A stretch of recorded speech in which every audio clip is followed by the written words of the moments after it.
नमस्ते दोस्तों। तो आपका फिर से हमारे चैनल पर स्वागत है और आज हम लोग फिर से करने वाले हैं बिहार जीविका परीक्षा के लिए ये मॉडल पेपर नंबर 7 करने वाले हैं।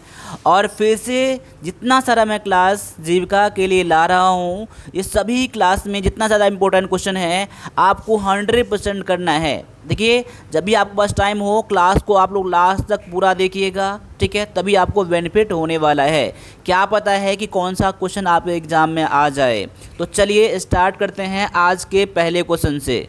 तो पहला क्वेश्चन देख सकते हैं कि प्रधानमंत्री किसान सम्मान निधि योजना के तहत किसानों को कितनी वार्षिक सहायता दी जाती है। तो प्रधानमंत्री किसान सम्मान निधि योजना के अंतर्गत किसानों को एक साल में 6,000 रुपये का राशि मिलता है, 2-2 हज़ार के किस्त में मिलता है। ठीक है, ये आप लोग सभी को पता होगा। और इसमें से एक पॉइंट इसमें और जान लीजिए कि इस योजना का जो शुरुआत किया गया था साल 2018 में किया गया था। ठीक है, चलिए अगले क्वेश्चन को देखते हैं। जल जीवन मिशन का उद्देश्य क्या है। तो जल जीवन मिशन का जो उद्देश्य है ये हर ग्रामीण घर में नल के माध्यम से जल उपलब्ध कराना। ठीक है, ये जल जीवन मिशन का लक्ष्य है। और इस जो आपका जो स्टार्ट हुआ था जल जीवन मिशन, ये 2019 में स्टार्ट हुआ था। तो ये भी आप लोग नोट कर लीजिए, तो कि आप एग्ज़ाम में आ सकता है कि ये जो मिशन है ये कब स्टार्ट किया गया था। ठीक है, चलिए आगे है कि भारत सरकार ने किस वर्ष डिजिटल पेमेंट को बढ़ावा देने के लिए यूपीआई लॉन्च किया था। ठीक है, तो भारत सरकार ने यूपीआई का लॉन्च 2016 में किया था। तो आपके सामने में एक क्वेश्चन और आ सकता है कि यूपीआई का फुल फॉर्म क्या है। तो ये भी आप लोगों को पता होना चाहिए।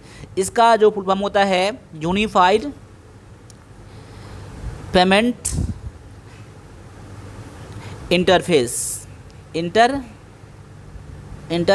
ठीक है ना, यूनिफाइड पेमेंट इंटरफेस इसका फुल फॉर्म होता है। तो ये भी आप लोग ज़रूर याद कर लीजिएगा कि आप एग्ज़ाम में ये चीज़ आ सकते हैं। अगले क्वेश्चन में है कि बिहार में सुकामा योजना किस क्षेत्र में संबंधित है। तो सुकामा योजना जो है ये बिहार में सौर ऊर्जा के क्षेत्र में काम करता है। ठीक है, तो चलिए अगले क्वेश्चन को देखते हैं। और 1 मिनट के लिए मैं आपको रोकना चाहूँगा। ये जो है आपका फुल पेपर नहीं है। ठीक है, ये आपका जो फुल पेपर लगाना चाहते हैं तो आप वीर पथ का एप्लीकेशन डाउनलोड कर लीजिएगा और वहाँ पर जीविका का टेस्ट है उसको आप लोग ज्वाइन कर लीजिएगा। ठीक है, और वहाँ आपको फुल टेस्ट मिलेंगे आपको, और आपके एग्ज़ाम के लिए स्पेशल मिलेंगे। आप किसी भी आप ट्रेड से है ना उसको ज्वाइन कर लीजिए आप। और आपका जो कुछ सब्जेक्ट जैसे कि आप लें कम्युनिटी कोऑर्डिनेटर यानी कि सीसी पद के लिए हैं तो उसके आपको मैं अलग से सब्जेक्ट का जो टेस्ट होता है मैं वो डाल दूंगा। अगर आप अकाउंटेंट के हैं या ऑफिस असिस्टेंट के हैं तो सभी के लिए मैं अलग अलग से सब्जेक्टिव जो टेस्ट होता है ना मैं उसको डाल दूंगा। बाद बाकी ये टेस्ट सभी के लिए है। ठीक है, चलिए अगले क्वेश्चन को देखते हैं कि मनरेगा योजना के तहत मजदूरी दर किस आधार पर तय की जाती है। तो मनरेगा योजना के अंतर्गत जो मजदूरी होता है ये राज्य सरकार द्वारा तय किया जाता है। देखिए, एक होता है न्यूनतम मजदूरी दर होता है, उससे अधिक ही होता है। ठीक है ना, तो ये उससे अधिक होता है और हाल ही में इसमें जो मजदूरी को बढ़ाया गया है। अगले क्वेश्चन को देखते हैं कि मुद्रा योजना का मुख्य लक्ष्य क्या है। तो मुद्रा योजना का जो मुख्य लक्ष्य जो है ये है कि लघु उद्योग एवं स्वरोजगार को बढ़ावा देना, ये मुद्रा योजना का लक्ष्य है। तो ऑप्शन नंबर आपका बी यहाँ पर करेक्ट हो जाता है। देखिए, मुद्रा योजना के अंतर्गत 3 सेक्शन होते हैं। ठीक है, 3 सेक्शन में क्या होता है, पहला जो होता है एक शिशु योजना होता है, शिशु। ठीक है, पहला जो उसमें कि 50,000 तक का राशि मिलता है। उसके बाद होता है किशोर होता है। ठीक है, और तीसरा होता है तरुण होता है। क्या होता है, तरुण। ये भी याद कर लीजिएगा। इसमें 3 पार्ट में दिया जाता है। पहले बार मिलेंगे तो शिशु मिलेगा, दूसरे बार में किशोर और तीसरे के में आपको तरुण के अंतर्गत आपको इस योजना का लाभ मिलेगा। इसमें क्या होता है ना कि आपको देखा जाता है कि आप कौन से स्टेज में हैं उस अमाउंट तक आपको राशि मिलता है। आगे है कि ग्रामीण आजीविका में बस्तियां का क्या महत्व है। तो जानते हैं कि ग्रामीण आजीविका में जो बस्तियां हैं, जानते हैं कि ना बस्तियां आप लोग जानते हैं ना, बस्ती। ठीक है, तो उसमें क्या होता है, इसमें आर्थिक सहयोग के लिए एक संगठन होता है इसमें। ठीक है ना, जिसमें क्या होता है, जो गांव में जो कुटीर उद्योग से मतलब क्या है, जिसमें कि हाथ से जो सामान बनाया जाता है, ठीक है, वहाँ पर उसको बढ़ावा दिया जाता है, उसका संचालन किया जाता है एक दूसरे का सहयोग से। आगे है कि ग्रामीण बुनकर योजना किस प्रकार का विकास करता है। अब जानते, देखिए नाम से ही क्लियर है, बुनकर, तो कैसे बुना जाएगा, तो यहाँ पर ग्रामीण में तो यहाँ पर मशीन सब तो होता नहीं है, ठीक है, फैक्ट्री होता नहीं है, तो हाथ से ही, यानी कि हस्तशिल्प। हस्तशिल्प को क्या कहते हैं, कुटीर उद्योग। कुटीर उद्योग को ही क्या कहते हैं, हस्तशिल्प कहते हैं। तो उसको बढ़ावा दिया जाता है। उसके अंतर्गत क्या होता है, जिसको भी काम बताना रहता है उसको पहले प्रशिक्षण दिया जाता है, ट्रेनिंग दिया जाता है, उसके बाद उसको फंडिंग भी यानी वित्तीय सहायता भी दिया जाता है उन लोगों को, और उसका मार्केटिंग भी गवर्नमेंट करता है, उसमें भी हेल्प करता है, ठीक है ना। तो ये ग्रामीण बुनकर योजना के अंतर्गत में ये हस्तशिल्प आता है। आगे है कि भारत में राष्ट्रीय स्वास्थ्य मिशन किस वर्ष प्रारंभ हुआ था। तो भारत में जो राष्ट्रीय स्वास्थ्य मिशन है ये 2005 में स्टार्ट हुआ था, ठीक है। चलिए अगले क्वेश्चन में है आपका कि किसान क्रेडिट कार्ड योजना का लाभ किसे मिलता है। तो किसान क्रेडिट कार्ड योजना का लाभ जो मिलता है ये किसानों को लाभ मिलता है, ठीक है। इसमें क्या होता है ना, इसमें कम ब्याज दर पर किसानों को ऋण दिया जाता है किसान क्रेडिट योजना के अंतर्गत। आगे है कि भारत के संविधान में कितने अनुसूचित जनजाति वर्ग सूचीबद्ध है, यानी कि भारतीय संविधान में कितने अनुसूचित जाति हैं, जनजाति हैं। देखिए ये तो आपका एग्जैक्ट नहीं होगा, लेकिन इसमें क्या होता है, समय समय पर बदलते रहते हैं, इसलिए आपको अपडेट रहना इसमें ज़रूरी होता है, ठीक है। तो अभी जो है 705 है, कुल कितने हैं, 705 है। आगे है कि बिहार की प्रमुख लघु नदी कौन सी है। तो बिहार का जो प्रमुख लघु नदी आपका जो है ये आपका सोन है, ठीक है, सोन नदी है, ठीक है। जहाँ पर क्या होता है, इस नदी से वहाँ के लोगों को, ठीक है, बहुत ही फ़ायदा मिलता है, ठीक है। और ये जो है सोन नदी गंगा नदी का सहायक नदी है, ठीक है। चलिए आगे है कि कृषि में सिंचाई के लिए परंपरागत तरीकों में कौन सा है। जो सिंचाई के लिए जो परंपरागत तरीका है जो पुराने से लेकर अभी तक चल रहा है वो क्या है, ये तालाब और कुओं का उपयोग करना। उससे क्या होता है, बहुत सारे जगहों पर देखे होंगे, आपके गांव में भी होगा, तालाब से पानी निकाला जाता है, चाहे जिस माध्यम से निकाला जाता है, ठीक है, वहाँ पर उसको फिर क्या किया जाता है, खेतों में दिया जाता है, ठीक है। आपको ये हर जगह पर ड्रिप ट्रेन नहीं मिलेगा, नलकूप नहीं मिलेगा, पाइपलाइन नहीं मिलेगा आपको वहाँ पर, ठीक है। लेकिन गांव में और शहरों में भी जहाँ पर खेती बाड़ी किया जाता है वहाँ पर तालाब और कुओं के अंतर्गत ये सिंचाई किया जाता है। आगे है कि बलात्कार की घटनाओं में कमी के लिए भारत सरकार द्वारा कौन सा कानून बनाया गया है। तो भारत सरकार द्वारा जो कानून बनाया गया है ये आपका निर्भया एक्ट बनाया गया है। तो ऑप्शन नंबर आपका सी यहाँ पर करेक्ट आंसर है।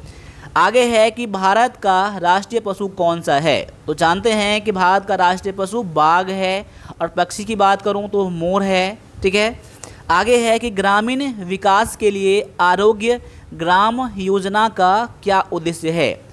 गांव के विकास के लिए जो बनाया गया है ये योजना आरोग्य ग्राम, उसका जो मुख्य उद्देश्य है वो क्या है। उसका मुख्य उद्देश्य है ग्रामीण क्षेत्र में स्वास्थ्य सुविधाओं का विस्तार करना, ठीक है। आगे है कि मोबाइल भुगतान के लिए कौन सी प्रणाली भारत में सबसे ज़्यादा उपयोगी है। तो सबसे ज़्यादा उपयोगी कौन सा है, यूपीआई है। और इससे पिछले क्लास में मैंने बताया था कि यूपीआई का फुल फॉर्म क्या होता है, नहीं पता है तो देख लीजिए, आप सर्च कर सकते हैं और कमेंट में इसका आंसर कीजिए कि यूपीआई का फुल फॉर्म क्या है। आगे आ जाइए, अगले क्वेश्चन में है कि बिहार सरकार की कौन सी योजना युवाओं को स्वरोजगार के लिए सहायता प्रदान करता है। तो जो गांव के जो लोग होते हैं बिहार में जो कुछ योजना अपना खुद का व्यवसाय करना चाहते हैं, ठीक है, वो कौन से योजना के अंतर्गत मिलता है उसको। तो ये आपका है, इसमें से देखिए इसमें से आपका माफ़ कीजिएगा, इसमें से ऑप्शन में है ही नहीं आपका, ठीक है ना, इसमें ऑप्शन में है ही नहीं, ठीक है ना। तो मैं इसका लिख देता हूँ आपको, प्रधानमंत्री मुद्रा योजना है। अब इससे पिछले क्लास में बताया था मुद्रा योजना, ठीक है, माफ़ कीजिएगा इस ऑप्शन में आपका नहीं मिला है आपको, ठीक है ना, याद कर लीजिए मुद्रा योजना के अंतर्गत। आगे है कि वित्तीय साक्षरता किस प्रकार ग्राम स्तर पर बढ़ाई जाती है। वित्तीय साक्षरता कैसे बढ़ाया जाता है। देखिए यहाँ पर बैंक शाखाएं खोलकर, बिल्कुल, ठीक है, राज्य सरकार के माध्यम से प्रशिक्षण, बिल्कुल, स्वयं सहायता समूह के माध्यम से, ये सभी में क्या होता है, वित्तीय मतलब क्या होता है, फिनेंशियल, पैसे का लेन देन, जो बैंक से उसका जो पहुंच बनता है, ठीक है, कैसे बनता है, तो ये बैंक शाखा ही खोलेगा तब बन जाएगा, राज्य सरकार उसको ट्रेनिंग देगा, समझाएगा तो होगा, और स्वयं सहायता समूह के अंतर्गत में ही बैंक से भी लेन किया जाता है। यानी कह सकते हैं कि आपका आंसर यहाँ पर क्या हो जाएगा, ऑप्शन नंबर डी है, जो कि ऊपर वाले सभी ऑप्शन सही है आपके हैं। आगे है कि भारत में कौन सी योजना जल क्लीन के लिए प्रमुख है। जल क्लीन के लिए जो आपका प्रमुख है ये है स्वच्छ भारत मिशन है, ऑप्शन नंबर आपका बी यहाँ पर करेक्ट आंसर है। आगे है कि कंप्यूटर में विंडोज़ ऑपरेटिंग सिस्टम का क्या कार्य है। देखिए कंप्यूटर में जो आपका विंडोज़ का ऑपरेटिंग सिस्टम लगा होता है, ओएस लगा होता है, उसका जो मेन काम होता है हार्डवेयर को नियंत्रित करना। हार्डवेयर मतलब क्या, अभी मेरे में क्या है, कीबोर्ड लगा है, माउस लगा है, ठीक है, कंप्यूटर में प्रिंटर लगा रहता है, ये सारा क्या कौन कंट्रोल करता है, तो ये ऑपरेटिंग सिस्टम कंट्रोल करता है। यानी कि ऑप्शन नंबर आपका ए है आपका यहाँ पर करेक्ट आंसर। आगे आते हैं, अगले क्वेश्चन में है कि भारत में ग्रामीण इलाकों में बिजली पहुँचाने के लिए कौन सी योजना है। तो बिजली पहुंचाने के लिए जो योजना है गांव में ग्रामीण विद्युतीकरण योजना है, ये ऑप्शन नंबर आपको बी में दिया गया है। अब अगले क्वेश्चन को देखते हैं। यहाँ पर अगला क्वेश्चन में है कि यूजर्स को सुरक्षित इंटरनेट उपयोग करने के लिए सुरक्षा उपाय आवश्यक है, इससे क्या कर सकता है वो, ठीक है ना।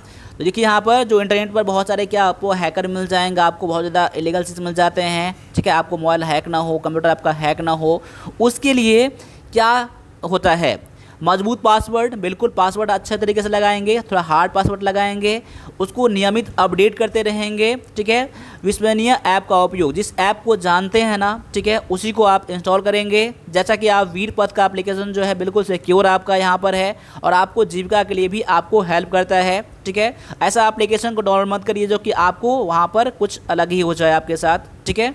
यानी कि ऑप्शन नंबर आपका फिर से यहाँ पर डी हो जाएगा। आगे है कि विकलांग व्यक्तियों के लिए भारत सरकार की कौन सी योजना है। तो विकलांग व्यक्तियों के लिए जो योजना है दिव्यांग सशक्तिकरण योजना है, ठीक है, ऑप्शन नंबर आपका डी ए हो जाता है आपका आंसर यहाँ पर। आगे है कि ग्राम उत्तराधिकारी कौन होता है। ग्राम का जो उत्तराधिकारी होता है, जो प्रमुख होता है, वो कौन होता है। तो क्वेश्चन नंबर 25 के लिए आपका हो जाएगा ग्राम प्रधान, ऑप्शन नंबर आपका ए हो जाता है। तो यहाँ पर अभी हमने 25 क्वेश्चन फिर से लाया है और मैं फिर से कह रहा हूँ कि ये आपका फुल पेपर नहीं है, ठीक है। मैंने आपको बस क्वेश्चन समझाने के लिए, पैटर्न बनाने के लिए, आपको इससे भी करेंगे ना तो आपको मैक्सिमम क्वेश्चन क्लियर हो जाएंगे। डेली आपको यहाँ पर 50 से 100 क्वेश्चन मिलने वाले हैं आपको, तो यहाँ पर इतने भी क्वेश्चन करेंगे ना तो आप एग्जाम में 100% सक्सेस कर जाएंगे। उससे भी आप तेज़ी से चाहते हैं कि मेरा आपका एग्जाम क्लियर हो जाए, ठीक है ना, आपको और क्वेश्चन बनाना है तो आप वीर पथ के एप्लीकेशन पर आइए, जो कि आपको फुल पेपर मिलेंगे आपको, ठीक है, वहाँ से जाकर टेस्ट जरूर ज्वाइन करिएगा। अभी जिसका जो फ़ी है मात्र 125 रुपया है। हो सकता है कि आने वाले कुछ समय में 5 या 10 दिन में आपका इसका फ़ी बढ़ जाए, क्योंकि बहुत सारे बच्चे यहाँ पर इस क्लास अभी जो टेस्ट को ज्वाइन किए हैं और टेस्ट जो है आपका मंडे से स्टार्ट हो जाएगा। तो मिलते हैं अगले क्लास में, तब तक सभी से फिर से जय हिंद, जय भारत।